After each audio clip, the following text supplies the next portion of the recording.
What is up, everyone? It's the guy here, and welcome to another episode of Themindhere. This is my bi-weekly series where I provide updates about my YouTube channel, discuss what I do behind the scenes, and talk about other things that come to mind. It also serves as a way to keep myself accountable and externally motivated to get my work done. If you're interested in how I make my music and videos, feel free to take a look at previous episodes. Welcome to all of you who are here for the first time. If you like my content and want to see more, please consider subscribing. Alright, let's start off this episode by talking about the new song that I'm working on. This song, for those of you who are not familiar, this is a cover of the song Themindhere, and it's going to be a cover of a remix by Maxone. And the lyrics, I'm going to be borrowing the English lyrics made by Aken. I think that's how you pronounce it. But I'll link those in the cards up over there if you want to check them out.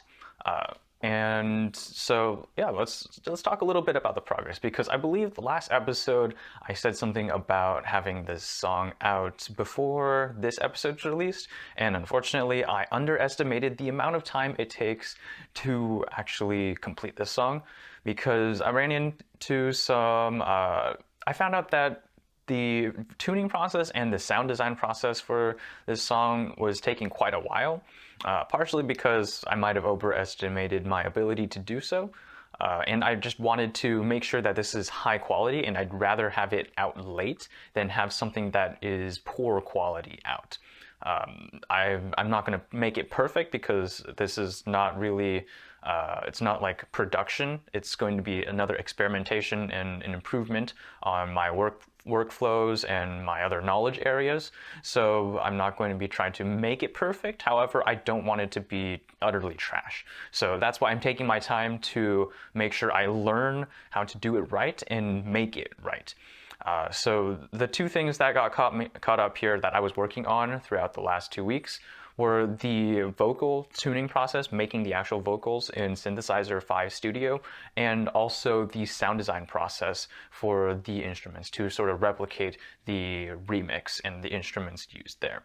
And the vocals, there are some things in vocals that I didn't realize that I had to pay attention to, like how Synthesizer 5 works. It's a voice synth, so what it does is it takes small chops of vocals from, I believe, a real human, and then it combines it together to form different words and lyrics.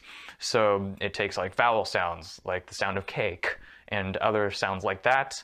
And also, so that's a consonant sound. That's my bad. Consonant sounds like the K sound, or vowel sounds like that, and you combine it together to get cat, something like that, right? That's how the that's how most Vocaloids are made, with a voice bank of human voices, and then you sort of mash it together. And it's actually quite difficult to get it to sound accurate, especially for English. So I had to experiment a little with it, because this song, it was a bit more fast-paced, so it was a little bit harder to get it sounding realistic. So some things that I had to pay attention to, the first thing was how it was pronounced, the pronunciation of it, because if you sing things fast, sometimes the pronunciation isn't what you expect it to be. And also the timing of the voices and the different sounds, the consonant and vowel sounds. That's something that you just don't think about while you're talking normally or singing normally. If you listen to listen to vocal music, you don't typically pay attention to this, but once I started working on this, there are some things that I now pay attention to, just because I'm interested in how real human voices, real human songs sound like, and how I can replicate that. So for example, if you're singing fast, you actually don't put that much time on saying the consonant sounds. Like if you're singing cat, you don't say the k sound or the t sound that often. And in fact, the end consonant sound, like in cat, is almost on the second syllable. So if you have like an attic, right? The second consonant, the end consonant, is almost at the second syllable instead of the first syllable. Even if normal syllables, you would have a consonant at the end. So there's some things to pay attention to with the timing of the different sounds, as well as how much time you spend saying those. That really influences how that influences how realistic the vocals sound. And that was something that I had to experiment with, because this Vocaloid making is a pretty niche.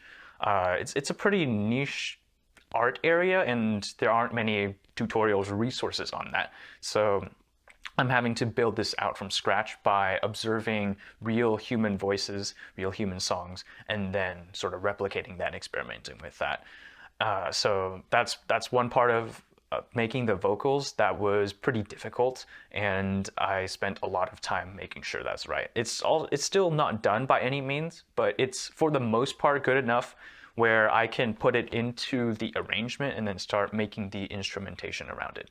And speaking of the instrumentation, the sound design process, I realized just how difficult it is to make the sounds, making instruments sound right, and it's just sound design in general. How you're able to use synths and make the desired sounds you want. That's pretty difficult for me. Might be because I'm not trained ear-wise, orally, to recognize and know how to make those sounds. So that's a learning curve that I have to get across. And also maybe because there might be classes out there that might help you, but I've never taken one of those. So I'm sort of doing it by experimenting, going onto YouTube whenever I can to find some resources on it. But for the most part, just sort of tinkering around and trying to get there on my own, and listening to some samples. So I have the remix of the song to listen to because I wanted to replicate that. So I tried to get it to match that as much as possible. So it's an exercise, but also I can put it into this project and make something that motivates me to get this done and get the work done. So that's my progress on it so far. I still need to finish up with a little bit of the instrumentation before I start putting together the arrangement. And then once I put together the arrangement where I put down the melodies and all the rhythms and patterns for the instruments, then I can fine tune, do the mixing, mastering. So it's still quite a ways away. I don't even know if I can get it out by the next episode. Hopefully by the end of this year. I want to get this out. I should have more time after finals week, which is coming up after this episode, the next week. So once that is done, I should have a lot more time to spend. So that is my progress on the song. Unfortunately, we're going to have to wait a little bit for that, but I'm going to make sure that it's going to be good quality so that it is worth the wait. Now, as much as I want to say that I spent all of my time the last 2 weeks working on this song and other projects and schoolwork, there were some times where I slipped and I fell into a distraction trap on YouTube watching toast videos or something like that, and I just get stuck in a trap where I'm not doing anything productive and I don't feel like doing anything productive, and then time is wasted. And I've been thinking about why that is. It's been a sort of cyclical cycle where I have a few days or a day where I just don't get too much done, and then the next day I swear to be better, and I do. But then after that day, after a few days of that, I then fall backwards. So I'm really trying to look at what is the issue, what mental models am I holding that may be inaccurate, or what different ideas, what different principles I could live by to get me to perform better and more consistently, so that when I want to be productive, I can be, and when I can take breaks, I can take breaks. And one idea I've been thinking about from listening to some podcasts is the idea that life and success isn't really that sexy. The process of getting to success, it's not something that most people desire. of course, the success itself, when you look at it and you look at famous people, successful people, you think that, oh wow, your life is so good, you have all these things going for you. But the process of how to get there, people tend to miss, right? If you watched my video on systems thinking, the stock is something that people pay attention to more. So that's like the state of success you're in right now, but the process of getting there, people tend to ignore a bit. So that's something that I think I just have to come to terms with, that for most of life, what you're doing, much of it is a grind. It's not going to be that fun. And of course, there are things like reality TV shows and other, I guess, myths that float around in some realms of the interwebs. But those are just myths. Your life isn't going to be fun or exciting at all times, right? If you like, say, let's say you work for the CIA or something like that, you would think that, oh, it's going to be like James Bond style or something where you're in like intense meetings or something like that. But for the most part, you might be, I don't know, but you might be just doing a lot of paperwork and research and doing like paper trails to find people or doing audits. And that stuff doesn't sound exciting, but that's also important stuff. And that's what like brings to your success. Maybe like 10% of your time is doing the actual action-packed things. So coming to terms with that and not wanting, desiring that stimulus all the time is something that I think is going to help me, because without that elevated tolerance or desire for stimulus, I won't then go off into distraction traps where I want that stimulus. So then I go into distract myself because I'm like, oh, life itself is not that fun, so I'm going to distract myself from it for a bit and come back. And every time I do that, it doesn't, like during the distraction it feels nice, but then afterwards it feels terrible, which is like the opposite of success, where in the short term it doesn't feel great, the process of getting there, but once you're done with it, it feels nice.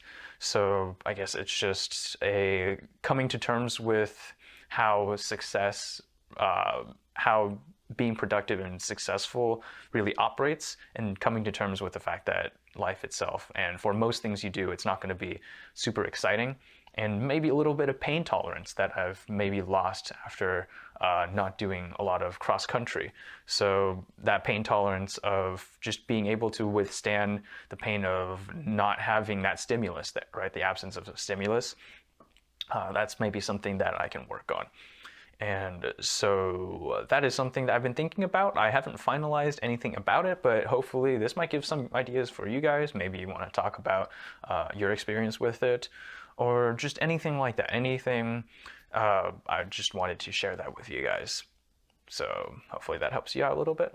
Who knows? But along similar lines, something else that I've been thinking about is this idea of causality, where one event causes another event. The fact that you do this means that this other thing will happen. And that is something that I've started to sort of break down and realize that it's not the case at all times. Because the thing with causality, it's sort of linear, where if you do this thing, this will happen. But for the most part, most things in our lives is not directly caused by one thing or another. Sure, if you like smack a knife or something and you got your hand cut, yes, you smacking the knife got your hand cut, so causality there. But for most things, there's not like a direct relation with events.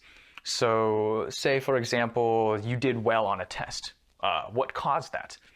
You can't really point to one factor, and in fact, might be a whole suite of factors that led to this. So you slept well the day before, you ate well, you had good spirits, you studied throughout the class, and you paid attention. All of these combined got you to that good test score. So it's not really one thing caused another. It's more that, so instead of that causality mindset, I've started to reframe from that and think of things as in, you create the conditions which allows for success, allows for the thing that you want to be the most probable outcome.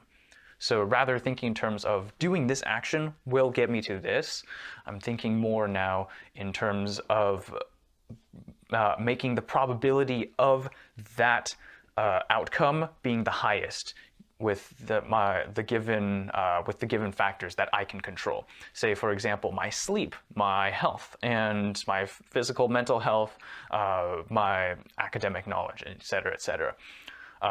I can't point to my lack of sleep as the definite cause of a low test score. However, I can say that it is a factor that made the probability of having a high test score Okay, let's rewind a bit there. My lack of sleep might have been a factor that did not allow me to have the probability of having a high test score as the most probable outcome, right? So rather thinking in terms of causality, where if I do this, then this will happen, instead I'm trying to think of things as in I'm trying to get the probabilities, get all the things about me where I'm trying to maximize my sleep and getting everything well. I'm trying to set the conditions up so that success is the most probable outcome. And I think that's how we should approach how we do things in our daily lives. Because if we think things in the linear causal terms where I do this, I get this, then little things like not eating that last chocolate bar or getting that last boba or something else like that. Those little things might not seem like much if you think in those linear causal terms, because that's not going to cause you to get diabetes. Eating one hamburger is not going to cause you to die of a heart attack. However, it will lower your probability of success in various areas. Right. So if you start thinking in terms of probabilities and these factors combined to influence other things, then I feel like that'll get you to pay more attention to every action you do, because all of it has an effect on what the probability of different outcomes are if you think in those terms instead of a linear term. So that is something that I've been thinking about, and this is something that I am going to, this is a mindset that I'm going to borrow and use, and hopefully this will help me out in the future with my various other habits and my goals. And just one more idea that I was thinking about throughout the past 2 weeks leading up to this episode was about the Dunning-Kruger effect. For those of you who don't know, the Dunning-Kruger effect is essentially, if you think about a graph where you have the x-axis as the axis of the knowledge you actually know, and the y-axis as the confidence level. When you start off, you have very low confidence and you don't have much knowledge. But then the Dunning-Kruger effect is, as you get some knowledge, a little bit of knowledge, your confidence skyrockets. But then it falls back down, and then you realize that you don't actually know that much, and then it slowly rises again as you truly begin to learn more. So that's that hump. If you've seen graphs like this, there's a little hump in the graph, and that hump of high confidence but low true knowledge is what the Dunning-Kruger effect points to. And so I've been thinking about ways of how I would be able to combat that, sort of almost vaccinate against it. And one of the things that does help against the Dunning-Kruger effect, or most psychological phenomena, is simply knowing about it. Because once you know about something, you can influence your actions and your models. So just by knowing about it, you can sort of bring down the severity of this effect. And of course, if we're going to use in sort of disease analogies, it's sort of like washing hands. It's not really like a vaccination against it, but something that might help against this is if you take a little research into an area. Right? When you feel like you're going up this Dunning-Kruger hump, what you can do is learn enough so that you bring yourself back down the hump. So as your knowledge increases, your confidence skyrockets, and then it plummets as you realize that you don't know what you don't know. Once you get to that state, and if you want to stop, I think that's a good place to stop your continuing education on that subject if you don't want to become an expert in it. Because at that point, once you're past that Dunning-Kruger hump, then you're in a state where you realize, okay, I know some things, but there is a lot that I don't know, and then you can respect other people in the area who do know a lot, and you can know when you're talking in conversations you can avoid overconfidence where you think you know a lot, but then you end up not knowing a lot, and then you go either defensive or it's just embarrassing. So that might be one way to sort of vaccinate against this if you want to look into an area to ensure that you reach a state where you realize how much you don't know. And that is a safe place to stop your continuing education if you don't want to learn about it. Because if you stop while your confidence is super high, then you'll run into the risk where you think you know a lot, but in reality you don't. So that is something that hopefully you can apply whenever you're reading into an area, say some psychology or some basic things about disease, which is pretty relevant now, biology, that kind of stuff. If you read into it, if you're reading just a tiny bit into it, the basic terminology, and you're not close to climbing up the Dunning-Kruger hump, then that's probably fine. Once you start climbing up that too high and you feel like you're really confident in there, then you might want to keep going a little bit until you realize how much you don't know, and that might be a good place to stop. So that's my idea of a way to sort of quote-unquote vaccinate against the Dunning-Kruger effect. All right, that's going to bring a wrap to this episode. There was no AMA question. However, if you do want to contribute to these episodes, you can ask a one-question AMA in the comment sections down below this episode, and by the time I upload the next episode, I'll pull one question at random and I will answer it for that episode. So that'll be it for this episode. That's going to wrap it up. Thank you guys so much for watching. I appreciate all the support that you all have given me. If you have any questions, comments, or concerns, feel free to leave them down in the comment section below. Take care, everyone, and I'll see you in the next episode.